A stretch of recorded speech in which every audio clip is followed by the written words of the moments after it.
Сайн байцгаана уу? Soul Light байна. За өнөөдөр хэдүүлээ манифест хийхдээ гаргадаг хоёр алдааны талаар ярилцъя. Та ямар нэг зүйлийг гуйж залбирахдаа хинээс асуудаг вэ? Бурханаас уу? Эсвэл буддаагаас уу? Эсвэл онгод тэнгэрээсээ юу? Аль нь байлаа гэсэн ч тэд өөргөөлж таны юуг хүсэж тэмүүлж байгааг сонсдог. Тэгээд хүссэн бүхэнд тань тийм гэж хариулдаг. Нэгдүгээр алдаа. Бурхан минь намайг далайн ирэг дээрх үзэсгэлэнтэй байшин дамжруулаач гэж хүсчихэд эргэж харангуйтаа зааз хөрсөн дээрээ буй.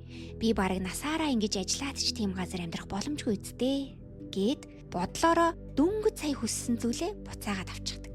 Хэрвээ та өөрийгөө түүнийг хүртэх чадваргүй гэж хүлээн зөвшөөрч байвал Бурхан бас л тийм гэж хариулна.